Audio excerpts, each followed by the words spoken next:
We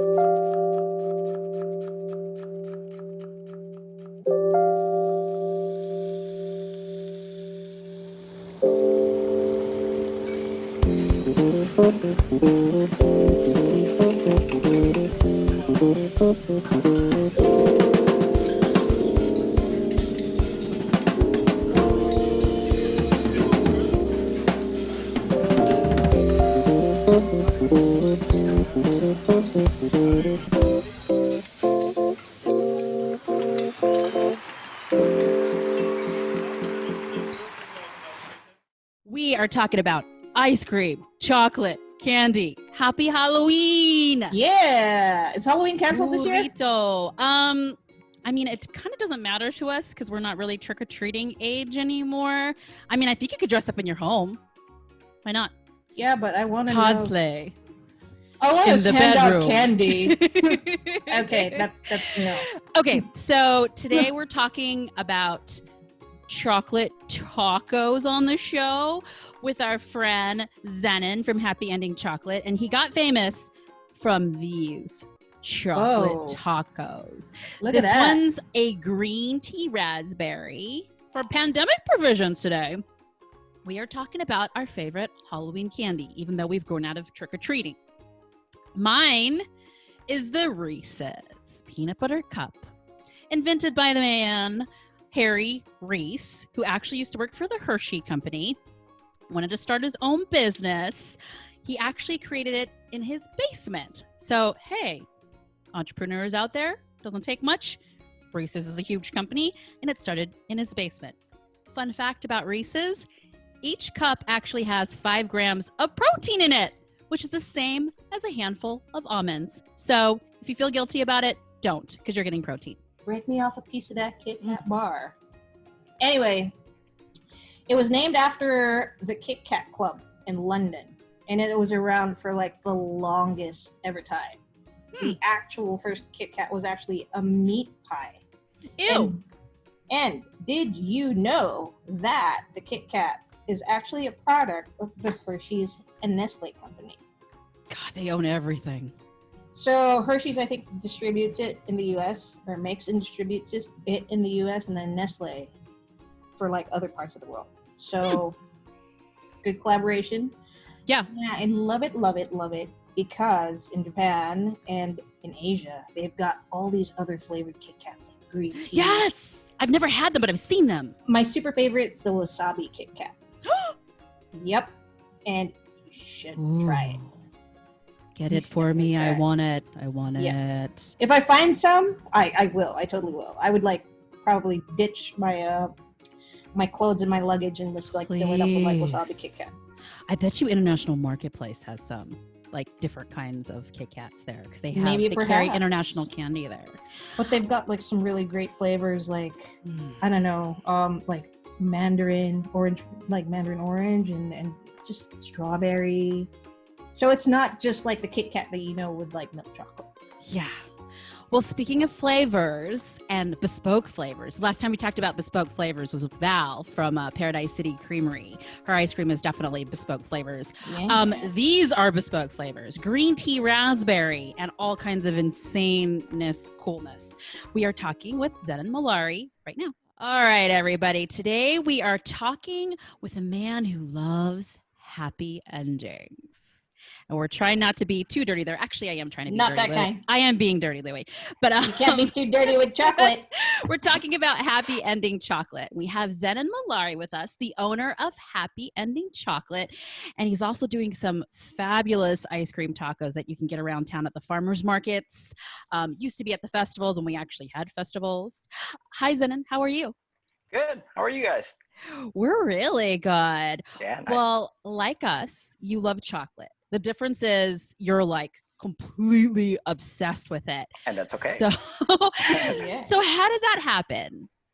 So for me, it happened when prior to making chocolate and entering the food industry, I was a boxer. And I was going out for the Olympic trials back in 2004. Greece. Didn't make it.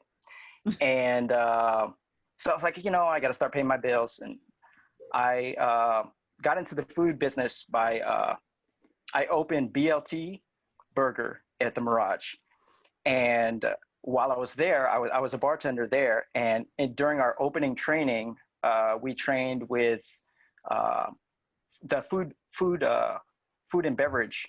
The beverage side, we started training with Fred Dexheimer, which at the time he was the youngest master sommelier in the world. And I asked him, I was kind of curious about what it was like to get into wine, to reach that level, being a master somm. And he told me, it has to be your life. You have to be obsessed. And at the time I didn't think anything of it, and I watched an episode of Beat Bobby Flay, and it was the chocolate episode on the Food Network. And I tried to temper chocolate and didn't work out too well. And I got obsessed with it, started trying it, reading books, watching YouTube videos, anything I could get my hands on. And then I referenced back to that conversation that I had with Fred Dex, and I understood what he was talking about, obsession. And I just kept going with it, and got my hands on every book I could find, every YouTube video I could find, called around, and I got obsessed with making chocolate, and here I am. I get a lot of inspiration driving around town. Oh, okay. So, I could see that about you. Yeah. That's where I come up with my ideas, being stuck in traffic. Huh. Yeah, let's talk a little bit more about that, because you seem like the type, in talking to you, that you have a major artistic side.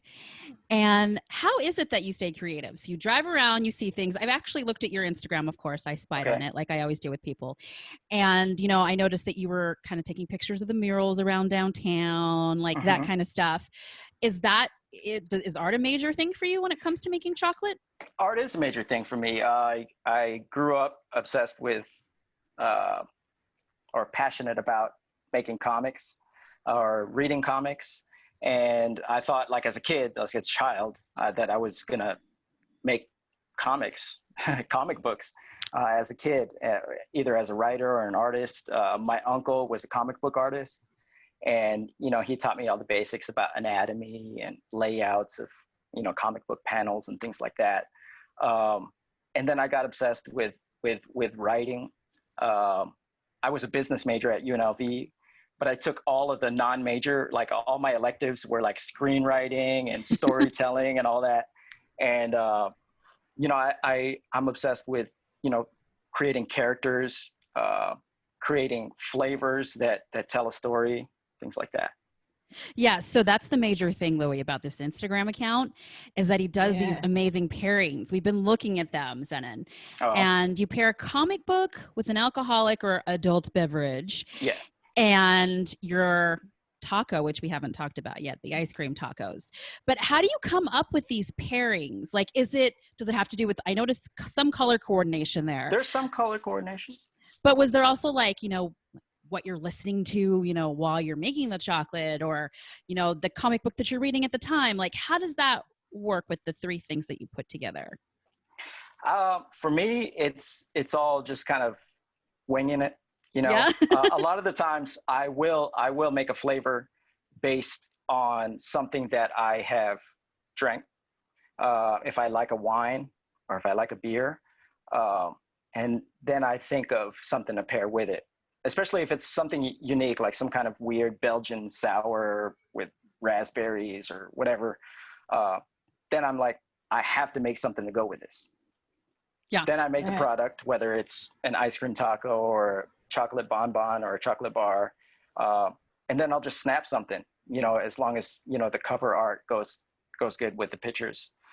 Then I go with it.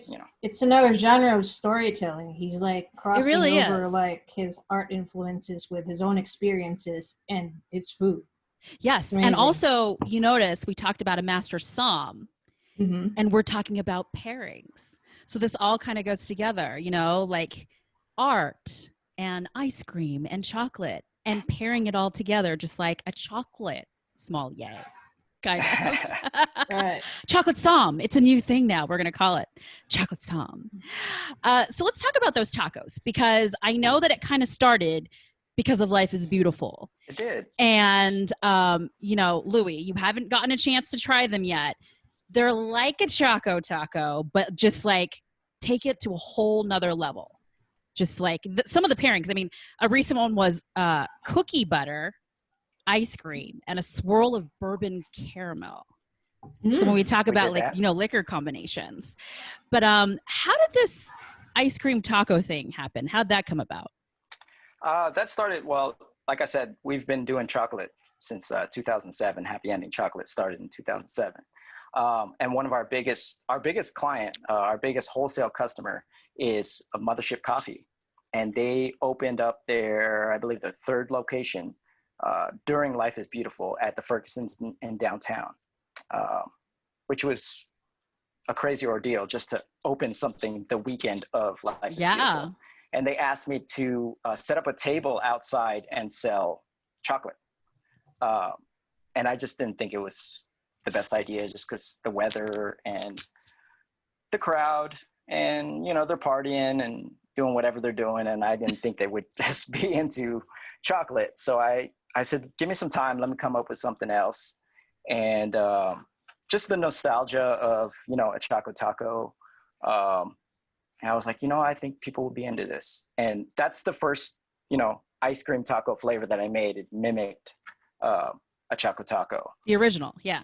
Right. Because, when the ice cream man rolls by, you get money from your mom or dad. And you're like, yeah, it's like, let me get a couple bucks because I'm going to get a chocolate taco for later. And then I'm going to get something for now. Right. Yeah. Right. And so I made that flavor and I just kept going with it and made a couple other flavors. We had like 5 flavors for Life is Beautiful. And then that was it. And I put away the freezer, didn't touch it. And I just went on with making chocolate. And then my DMs blew up and everyone was like, hey, when are you going to make ice cream tacos again? Where are you going to be? And I was like, well, I guess we should take the freezer out of the storage unit and just keep going with it. Yeah. And that's an idea that works when they actually come to you. You chose to do a taco instead of like a sandwich. So what do you love about like a taco? Because they're like an everyday thing. So the convenience of it, and it's completely covered. So that's another thing I thought about with the festival goers. It's completely covered. So it kind of, people are able to take it out of the packaging and they don't have to worry about it spilling all over the place. Very smart. Because it's folded and then coated. Right. Yeah. Dude, what an invention. I want to talk a little bit about, you were saying about being an athlete and almost making it to the Olympics. So you grew up super serious about it. Yes. You were almost in the Olympics for it. So I don't know. I mean, I kind of have like an athletic philosophy because I was a competitive gymnast for many years. Yeah. And I find that it kind of makes me a super ambitious person in general. How does it relate to what you do now? Like, does it make you a super ambitious business owner? Does it motivate you, like perfection, that kind of thing, like training? I feel like some of that stuff can really help you in your business. Yeah, I think everything. I always recall it back to my days of training. So everything I do, especially failure, I'm like, it's all about showing up, right? Yeah. So if you have like a day of sparring and it wasn't your day, I think 9 out of 10 people, they don't show up to the gym the next day. Mm-hmm. So it's all about kind of like showing up, and that's kind of like hanging out around the guys in the gym, right? Mm-hmm. It wasn't your day, and then if you don't show up the next day, you're gonna get heat for it. Right. Right. So it's all about kind of showing up. So it's like, I have a bad day of sales. I didn't temper my chocolate properly. I didn't meet an order and didn't meet a deadline. Most people would pack it up, but you got to show up. You got to be present. And it's just, and then It's not that just discipline, yeah. Yeah, and I think you could relate to this. It's about like surrounding yourself with people that understand your obsession. Amen. High five, Lorraine. Come on. Boom.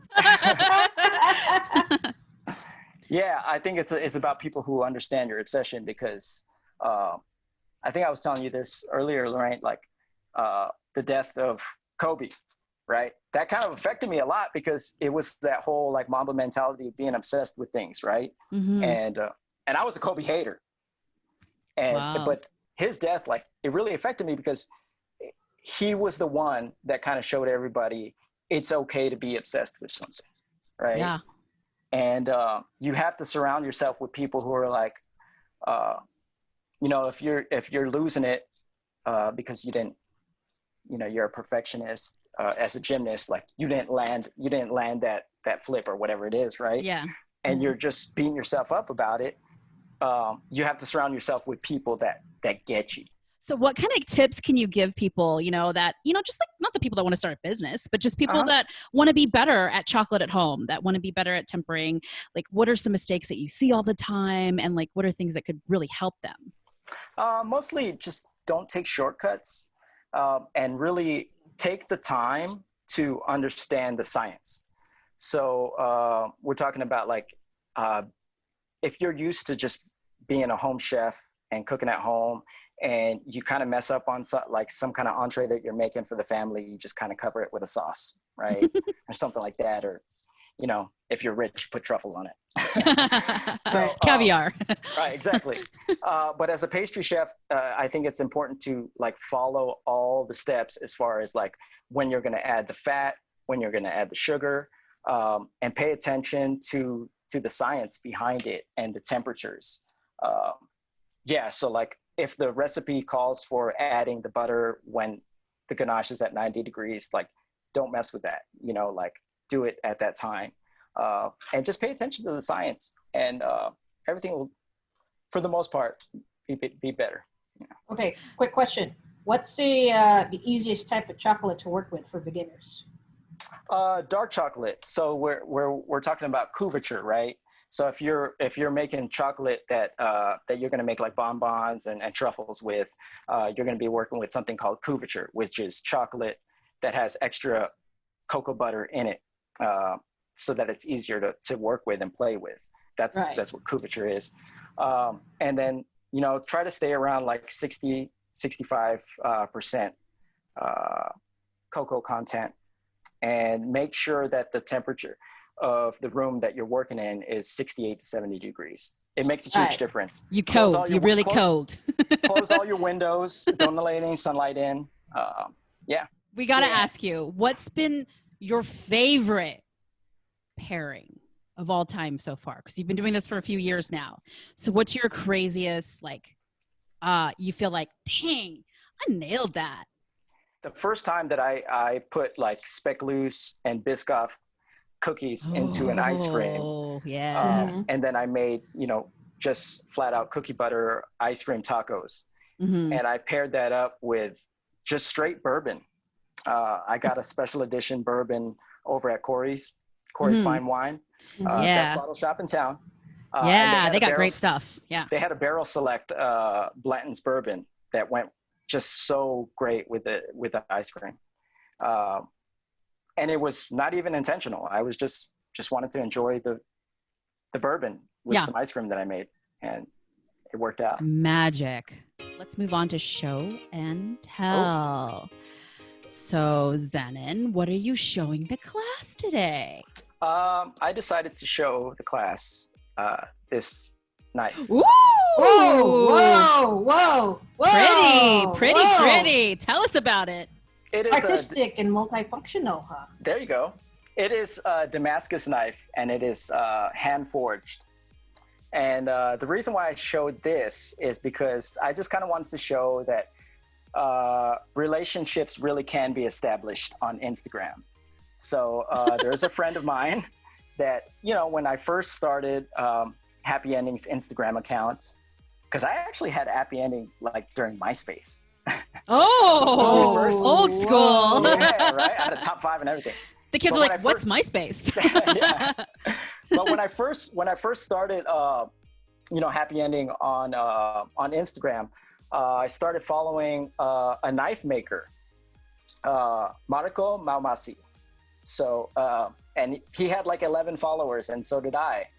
And he blew up, and he actually won the first season of Forged in Fire. Wow. And so this is a knife that he made for me. Beautiful. And Tell us more. Because of the Coco comic craft thing that I do with the comic books and the beer and everything, he put in a little bottle opener for me.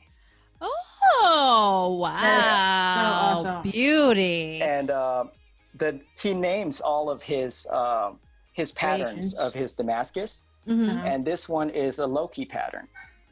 Ooh. Yeah, so Okay, there comic you go, Mr. Comic Book. Yeah, and it's just kind of a reminder of, like taking your time to make things with your hand and taking your time, because I understand now having to make, thousands of ice cream tacos or chocolates during the holiday season for corporate orders and things like that. Or even as a fast-paced food server or bartender, right? You're just go. You're making the same thing over and over and over again. I look at this sometimes and I'm like, one day I'm just going to sit down and just work on like a couple of things here and there. Yeah. So do you use it, or do you just look at it? Both. I do use it. Okay. What do you use it for? I open bottles with it. Oh, okay. Not on with the a little knife bottle opener here. And I use it as a paring knife. Okay. Yeah. Beautiful. Can anybody else touch it? Or Of is it like course. hands off to your wife and stuff? Nah. Because I'm like that with my knives. Are you really? Oh, yeah. What do you got? My favorite is a Miyabi that I have with like a nice. bamboo handle. Yeah. My husband Mitch cannot touch that. Like No? he is not even allowed to look at it or breathe on it or anything. It's in a box, in a drawer, and I use it, but I'm the only one that's allowed to use it. All right, it's everyone's favorite time. On the fly, 60 seconds, rapid fire questions. This time with Xenon Mallari of Happy Ending Chocolate. Xenon, are you ready? Born ready. All right. All right. Timer going. Tell me when, Lou. Go. Your all-time go-to ice cream flavor. Cookie butter. Favorite comic book character. Wolverine. Dream place to travel and eat. Japan. Childhood food craving. Oh, man. Butterfingers. Most inspiring chocolate making music. Prince. Good one. Favorite adult beverage. Bourbon. What haven't you done that you really want to do still? Farming in the Philippines. Oh, that's a good one. Really good Specific. one. Right? What did you want to be in kindergarten? Comic book artist.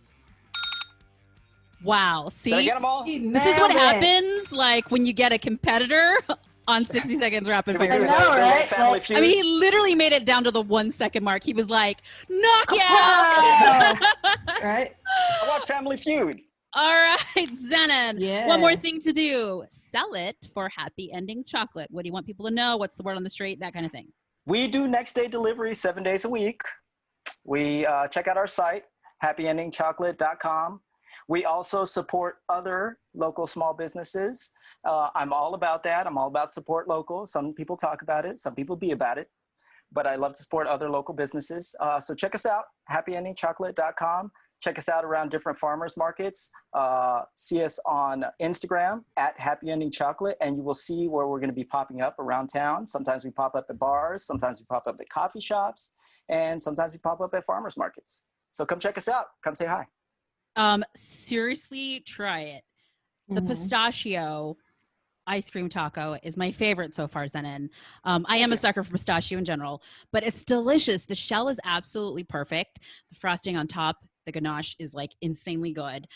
It's a nice, like thick, big bite of taco. So it's not just like a little baby, like street taco ice cream. It's like the full sized, beautiful taco. And of course, he also does chocolate because that was the beginning of all this. All right, let's give this show a happy ending. There you go. Thank you, Xenon. Thanks, Thanks, dude.